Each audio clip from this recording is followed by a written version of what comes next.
பிசாசு கூட நம்ம தீமை செய்ய விட மாட்டாருங்க. அந்த சோதனை நேரத்தில் கூட நான் யாரு, எனக்குள்ள என்ன இருக்கிறது, எனக்குள்ள என்ன இச்சை இருக்கிறது, எந்த பகுதியில் நான் தோல்வி அடைஞ்சிருக்குன்னு அப்பதான் எனக்கு தெரியும். அதுல இருந்து வெளியே வருவதற்காக அந்த காரியமே வருதுங்க. டெஸ்ட் கத்தர் வைக்கிறார். டெஸ்ட் வைக்கும் பொழுது தான் டெம்டேஷன் உள்ள வருது. நல்லா கவனி, இந்த ப்ராசஸ் காமிக்கிறேன். டெஸ்ட் வேற, டெம்டேஷன் வேற. டெஸ்ட்டுங்கிறது நம்மை அடுத்த லெவலுக்கு கொண்டு போகும். டெம்டேஷன் நம்மை பின்னாடி இழுத்துரும். டெஸ்ட்டுங்கிறது பரீட்சை, டெம்டேஷனுங்கிறது சோதனை. அந்த ப்ராசஸ் அறிஞ்சு கொள்வோம் எப்படி செயல்படுது. எனக்கு 2 பிள்ளைகள் இருக்காங்க, உங்களுக்கு 2 பிள்ளைகளோ 3 பிள்ளைகளாக இருக்கலாம். பிள்ளைகளோடு சின்ன வயசுலேருந்து கூட இருக்கிறோம். குளிப்பாட்டுறோம், ட்ரெஸ்ஸு மாட்டி விடுகிறோம். ஆரம்ப நாட்களில் கக்கா மொகுன்னு நம்ம தான் கழுவி விடுறோம். எல்லாமே நம்ம தான் செய்கிறோம். ஒரு ஸ்டேஜ் வர நம்முடைய ப்ரெசன்ஸ் அவங்களுக்கு கூட இருக்குது. நம்முடைய ப்ரெசன்ஸ், நம்முடைய மேனிஃபெஸ்டட் ப்ரெசன்ஸ் இருக்கும். அப்படியே நம்ம அவங்களுக்கு கூட இருக்கிறோம், அதாவது மாம்சீகமாக அப்படி இருப்போம். ஒரு ஸ்டேஜில் நம்முடைய மேனிஃபெஸ்டட் ப்ரெசன்ஸை ரிமூவ் பண்ணுறோம். நான் சொன்னது இப்படி ரிமூவ் பண்ணுறோம்னா அவங்க வாழ்க்கையை விட்டு நம்ம ரிமூவ் ஆகலை, அவங்களோட மாம்சீகமாக நம்ம இல்லை. நான் சொன்னது புரியுதுங்களா? அப்போ அவர்களை விட்டு நம்முடைய பிரசன்னஸை ரிமூவ் பண்ணும் பொழுது தான் அவர்களுக்குள்ள என்ன இருக்கும் என்பது தெரியும். எல்லாருமே இருக்கோம், அப்பா இருக்காங்க, அம்மா இருக்காங்க. அந்த நேரத்தை சொல்கிறது சரியாக இருக்கும், செய்கிறது சரியாக இருக்கும். அப்பா வெளியே போயிட்டாரு, அம்மா வெளியே போயிட்டாங்க, நான் மட்டும்தான் இருக்கேன் அப்படின்னா எனக்குள்ள என்ன இருக்குங்கிறது அப்போ தான் வெளியே வரும். நான் எவ்வளோ வசனத்தை கேட்குறேன், எவ்வளவு கேரக்டர் இருக்குது அப்போ தான் தெரியும். அது டெஸ்ட்டு. கர்த்தர் ஊழியத்தில் அந்த ஆட்களை நியமிக்க சொல்கிறார் பார்த்தீங்களா? யாரையும் ஈஸியாக நியமிக்க வேணான்னார், டெஸ்ட் வைனார். பைபிள் இருக்குல்ல, அவன் ஒழுக்கமானவனாக இருக்கணும், சண்டை பண்ணாதவன், நிறைய காரியங்கள் இருக்குது. அந்த தீமைத்திரி சொல்கிறார் பார்த்தா யார் மேலேயும் எளிதாக கை வச்சிடாதங்கிறார் பார்த்தீங்களா? கை வச்சிடாதுன்னா அந்த கை இல்லை, ஈஸியாக யார் மேலே அனாய்ட் பண்ணிடாதங்கிறாரு. கேரக்டர் முக்கியங்க. ஒரு காரியத்தை கொண்டு போகும்போது டக்குன்னு அப்படியே கொடுக்குற கிடையாது. கேரக்டர் ப்ரூவன் பண்ணப்படணும், கேரக்டர் நிரூபிக்கப்படணும். அந்த கேரக்டர் ப்ரூவ் ஆயிடுச்சுன்னா அவங்களுக்கு சுதந்திரத்தை கொடுக்கலாம், சுதந்திரத்தை அவங்களை அழிக்காது. சொன்னது புரியுதுங்களா? வில்டர்னஸ் எதை கொடுக்குறதுன்னா நம்முடைய கேரக்டரை காமிக்கும்.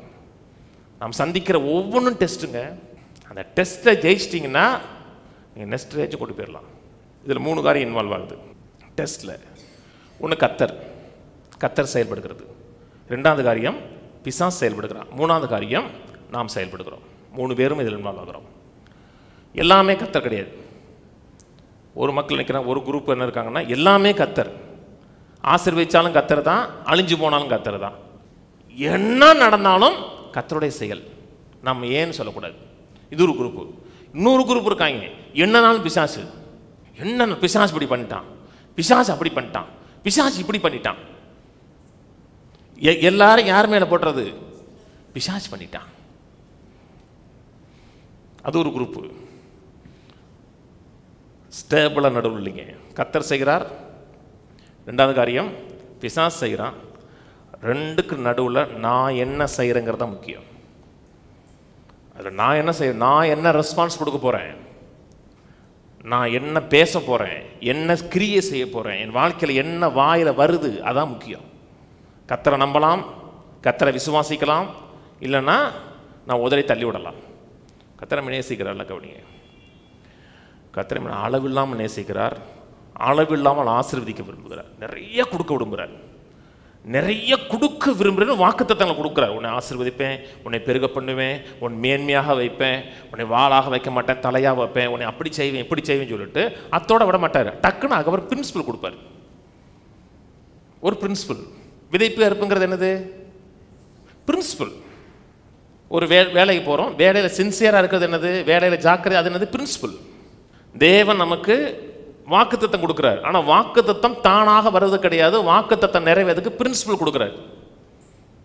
இதை விசுவாசி, இதன்படி செய்ய, என்னை கனப்படுத்துங்கிறது கர்த்தர் கொடுக்குற கோட்பாடுகள், லா இல்லைங்க, கோட்பாடுகள். அந்த கோட்பாடுகளை சரியாக கை கொண்டு நடந்தோம்னா ஜெயிச்சிடலாம்.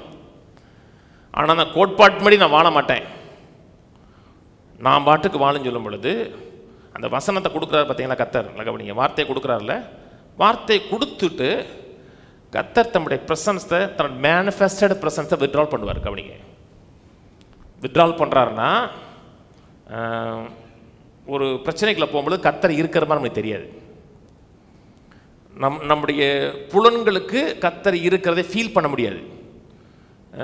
சென்ஸில், நம்முடைய எண்ணத்தில் கர்த்தரை குறித்த நாலேஜ் இருக்காது. அப்போ சொன்னது புரியுதுங்களா? கர்த்தர் உங்களை விட்டு விலகலைங்க, கர்த்தர் உங்களை விட்டு கைவிடலைங்க.